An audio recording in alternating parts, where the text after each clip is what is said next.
On this day in Tudor history, the 23rd of September 1568, the quiet harbour of San Juan de Ulúa by today's Veracruz in Mexico exploded into violence. Spanish warships closed in, cannon thundered, and two future titans of Elizabethan sea power, John Hawkins and his young kinsman Francis Drake, barely escaped with their lives. I'm Claire Ridgway, historian and author, and here's the story of the ambush that hardened English attitudes, reshaped the Navy and helped set the course towards the Armada. Picture a cramped coral-ringed harbour.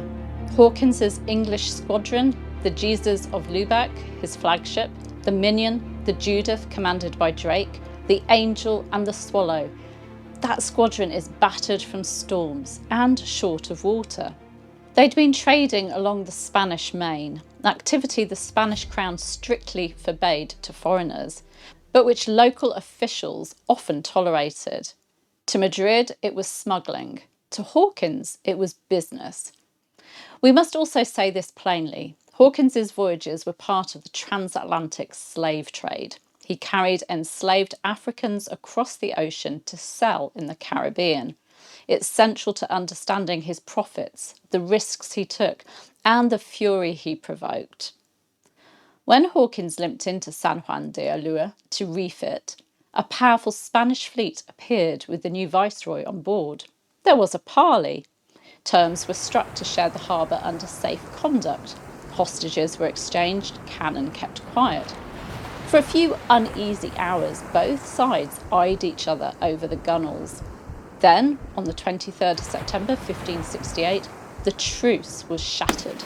Spanish ships surged forward. Soldiers and gunners opened fire at close quarters. Hawkins's antiquated Jesus of Lubeck, a hulking former Hanseatic ship, was riddled. The Angel and the Swallow were lost.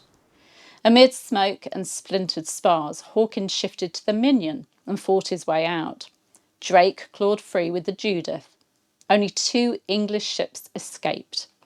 Many of the men who couldn't be taken off were put ashore for lack of provisions. A number were later captured. Some ended up in prisons and before the Inquisition. Their harrowing testimonies survive in later collections of voyages in England. This became the treachery of San Juan de Ulúa, a broken agreement and a surprise attack. In Spain, officials insisted they defended royal law against piratas, pirates, who smuggled, trafficked people and undermined imperial control. 2 empires, 2 different narratives.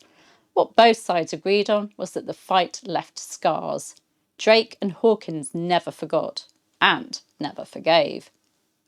The shock of Ulúa had long consequences. Hawkins would later become Treasurer of the Navy.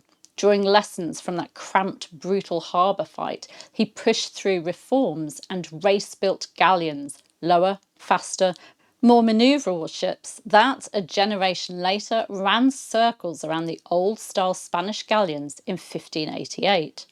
Drake, hardened by Ulúa, leaned into a career of audacious raids and ocean-ranging expeditions that targeted Spanish wealth and prestige. Politically, the battle deepened mistrust and helped lock in the Anglo-Spanish rivalry that defined the later Elizabethan age. San Juan de Ulúa wasn't just a harbour skirmish. It was a hinge moment where competing imperial systems clashed. Monopoly versus interlopers. Catholic Spain versus Protestant England. And where moral choices, not least the slave trade, sat at the heart of policy and profit. Out of that chaos came a new English naval vision and the men who would wield it. If you enjoyed this On This Day dive, then please do like, subscribe and ring the bell. I'll see you tomorrow for more Tudor history. Bye bye.